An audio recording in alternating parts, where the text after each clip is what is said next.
Bienvenidos, muy buenos días, un gusto saludarlos en este día miércoles. Finalmente el gobierno anoche tarde ganó el pulso. La plenaria de la Cámara de Representantes aprobó en segundo debate la controvertida reforma a la salud que elimina las EPS, que van a salir de circulación, que pasan a ser gestoras de salud y vida, es el nuevo nombre, con unas funciones muy diferentes. Esta reforma a la salud que crea centros de atención primaria, un modelo fundamentalmente público. No se sabe cuántos CAP van a ser en todo el país. A estas alturas tampoco sabemos cuánto va a costar la creación de este aparato estatal de salud. Y fortalece, que es el otro gran tema, esta reforma a la salud, la ADRES, que será una especie de gran banco de la salud, una especie de viejo seguro social que va a manejar toda la plata del sistema. Y allí comienza a irrigarse por los CAP hasta que llegue a los barrios, un modelo, dice el presidente Petro, a modo de defensa fundamentalmente preventivo. Aprobó la Cámara de Representantes los 133 artículos, hundieron el 42 que permitía que los alcaldes o gobernadores escogiesen a dedo a los gerentes de los hospitales. Claro que van a tener un poder inmenso porque van a ser ellos, clínicas y hospitales, las IPS, las que van a manejar el sistema de salud. Celebró anoche hasta las 9:30 la bancada del petrismo con el grito de "sí se pudo". El ministro de Salud, Guillermo Alfonso Jaramillo, dice que es una victoria del presidente Petro. El del Interior, Luis Fernando Velasco, dice que sintió fresquito porque sus reuniones con los partidos y el lentejismo para convencer a cada representante tuvo resultados. E inclusive celebra la exministra Carolina Corcho, que en Twitter dice que la lucha continúa, aplaude que hayan aprobado el proyecto que ella dejó radicado hace 10 meses y que la dejó a ella como una de las muchas víctimas políticas.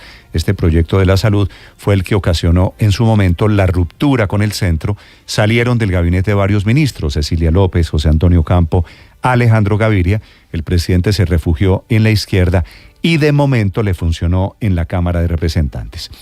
El petrismo celebra, pero sabe que está apenas a la mitad del trámite legislativo. Desde ya congresistas del Pacto Histórico anuncian para el año entrante movilizaciones para presionar al Senado a que apruebe esta reforma a la salud, a la que aún le falta también la bendición de la Corte Constitucional. Una bendición que debe ser por asuntos, por vicios de trámite y de fondo. Se retiraron de la discusión anoche el Centro Democrático y Cambio Radical y ayudaron a la aprobación los liberales, la U y los conservadores, que por cuenta de esta carambola política podrían volver al gobierno nacional. Ya les voy a contar de lo aprobado y del balance político de lo aprobado. Hablando de batallas, la está perdiendo la política el canciller Álvaro Leiva, que volvió a incumplir la citación al Senado. Estaba citado en la Comisión Segunda, un debate de control político. Lo volverán a citar una y otra vez. El canciller parece no tener ningún respaldo, bueno, salvo el del presidente Petro, que parece ser suficiente de momento, pero parlamentarios de todos los partidos, de izquierda, de derecha, de centro, lo critican muy agriamente por misógino, por machista, por gritón, porque dejó que su hijo se metiera, Jorge, en temas de la Cancillería, y por ineficiente en el tema de los pasaportes y en la licitación de Thomas Gregan Sons. El episodio, los gritos contra la directora de la Agencia Jurídica de Defensa del Estado, la doctora Marta Lucía Zamora, le están costando al canciller todo el respaldo político, el poco que hubiese tenido. A propósito de ese episodio, apareció el funcionario de la Cancillería, mencionado en el escándalo, dice que Álvaro Leiva nunca gritó a Marta Lucía Zamora, como ella denuncia, y reconoce sí que tuvo reuniones con el hijo del canciller en París, pero dice que fue a modo de guía turístico.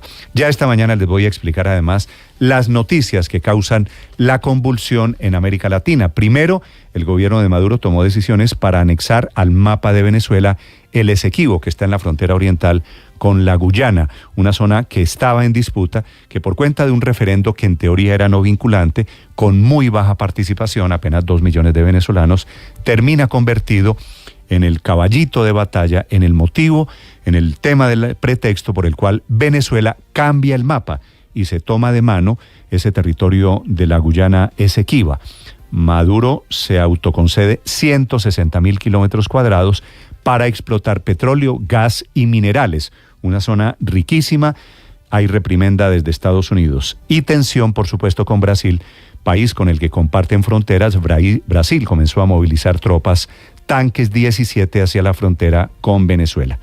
Y el otro tema en América Latina, esta mañana es en Perú, en donde va a quedar en libertad dentro de pocas horas el expresidente Alberto Fujimori por decisión del Tribunal Constitucional, que le devolvió un indulto por razones humanitarias. Padece cáncer, una dolencia pulmonar e hipertensión. Así que Fujimori, tan simbólico de los años 90 en el continente, hoy de 85 años y después de una condena de 25 años por crímenes de lesa humanidad, volverá a la libertad. Por eso el presidente Petro está muy activo en redes sociales por estos temas internacionales, por lo que pasa en Colombia. Uno de los temas es la batalla por la educación. El presidente dice que el modelo actual educativo ha sido un fracaso y anuncia 3 decisiones. Va a darle posgrado a los maestros de FECODE para su capacitación, le ha ordenado al Ministerio de Educación garantizar la alimentación escolar y ha anunciado el modelo de educación universitaria en los colegios para el último grado, para el grado 11, que todavía no está suficientemente explicado qué quiere decir educación universitaria para niños del colegio. 6 de la mañana, 6 minutos. Bienvenidos, es un gusto saludarlos en este amanecer. Tenemos muchas historias para compartir con ustedes. Un día como hoy, en 1989, fue el atentado de Pablo Escobar contra el edificio del DAS. Les contaré del estado de salud del Papa, que esta mañana reapareció en el Vaticano, y les hablaré también de la confesión del ministro de Defensa sobre el acuerdo con disidentes de las FARC para sacar tropas del ejército en el departamento del Cauca. Lo más importante enseguida, en el resumen que preparamos en Voces y Sonidos en Mañanas Blue.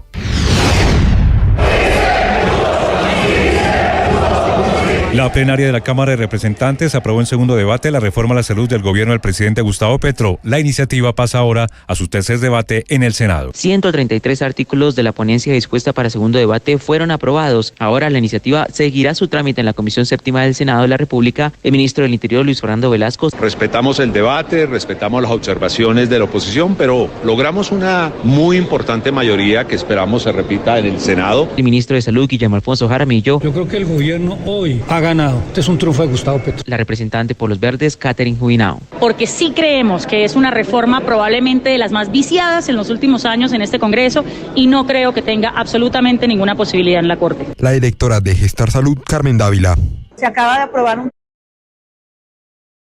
modelo desintegrado, fraccionado, desfinanciado, pone en riesgo la protección financiera de las familias y de los hogares. Activar de inmediato el debate en la Asamblea Nacional y la aprobación de la ley orgánica para la creación de la Guayana Esequiba y la decisiones tomadas por el pueblo de Venezuela. Tras el polémico referendo celebrado en Venezuela este domingo sobre el Esequibo, Nicolás Maduro propuso crear una ley para anexar esta zona en disputa con Guyana a Venezuela. La decisión forma parte de una serie de anuncios en los que incluso se plantea la creación de una división militar exclusiva para toda esta área. La activación inmediata de un plan de atención humana, de atención social a toda la población de la Guayana Esequiba, la realización de un censo, el inicio de la entrega de la cédula de identidad y la apertura de una oficina del SAIME en la ciudad de Tumeremo. Los problemas limítrofes entre Venezuela y Guyana no se resuelven a través de un referendo, ni mucho menos por la fuerza. Esa ha sido la postura de los Estados Unidos desde que las tensiones han empezado a escalar entre ambos países. El subsecretario de Estado para nuestra región, Brian Nichols, sobre el asunto del Esequibo, instamos a Venezuela y a Guyana que continúen buscando una solución pacífica a su disputa territorial a través de la Corte Internacional de Justicia. El señor canciller no ha dado la cara nunca, ni escogiendo él mismo la fecha. Citado a responder el canciller Álvaro Leiva ante la Comisión Segunda del Senado de la República que se encarga de estos temas de relaciones internacionales, por enésima vez dijo textualmente el presidente de la comisión, el senador Lidio García. Pero además hay que decir que desde el pacto histórico le hicieron duras críticas a Leiva por el episodio con Marta Lucía Zamora, la congresista Yael Quiroga. Siento mi protesta por ese trato de gritos y no es la primera vez del canciller, lo tengo que decir aquí. La La también senadora del Pacto Histórico del partido oficialista, Gloria Flores. Yo solicito que no lo dejemos para el año entrante, que convoquemos cuanto antes al canciller de la República, y yo sí quiero dar fe de lo que es Marta Lucía Zamora. A través de un comunicado, Juan Carlos Lozada, director de Asuntos Jurídicos de la Cancillería, se defendió tras las acusaciones de Marta Lucía Zamora y asegura que no hubo ritos por parte del canciller y que el encuentro en Palacio fue pura coincidencia. Reconoce que se reunió con el hijo del canciller en París, pero solo para visitar sitios de interés, resaltando que no hablaron de la licitación de pasaportes. Los resultados de la prueba PISA reiteran las fallas y debilidades que mantiene el sistema educativo en Colombia, que se dio tras un año de retraso precisamente por la pandemia del COVID-19. La capacidad para aprender lectura en Colombia, entre nuestra juventud, en nuestra niñez, que también nos muestra comparativamente con la OCDE que nuestro sistema educativo está fracasando.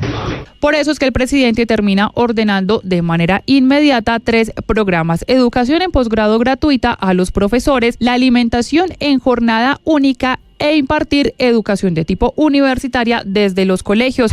El ministro de Defensa lanzó críticas al cese al fuego con las disidencias de las FARC y reconoció que hubo un acuerdo para retirar tropas del ejército en el municipio del Plateado, en el Cauca. En este momento no hay ninguna autoridad militar ni policial en esta zona controlada por las disidencias de las FARC. El ministro Iván Velázquez. Su presencia en el Plateado estaba dentro del Plan Democracia, como hizo presencia en muchos centros poblados en el país, pero que luego de terminado el Plan Democracia se retiró. Ya llevamos un mes y todavía no se reanuda el diálogo con la organización. En esas condiciones el cese no tiene ninguna finalidad. Anoche las disidencias en un video le respondieron al ministro. Sebastián Martínez y Robinson Caicedo, voceros de las disidencias. Señor ministro, la mesa no se ha roto, nuestra voluntad de paz sigue en pie. Pronto reanudaremos los diálogos. Infórmese más, no le genere incertidumbre al pueblo colombiano.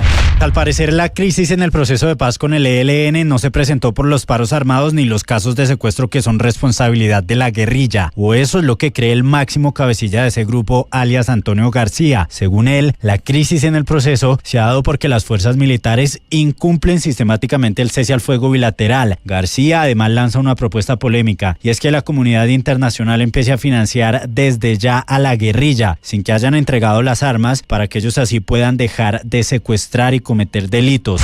Tras la polémica que desató el excomisionado de paz Camilo Gómez asegurando que la JEP estaba matriculando al ex jefe paramilitar Salvatore Mancuso al ejército, el magistrado Roberto Vidal aclaró cómo Mancuso participaría con la JEP. Lo que nosotros estamos investigando son los vínculos estrechos que estableció el señor Mancuso, además como uno de los jefes más importantes del ejército paramilitar, los vínculos que establecieron con la fuerza pública para hacer operaciones conjuntas.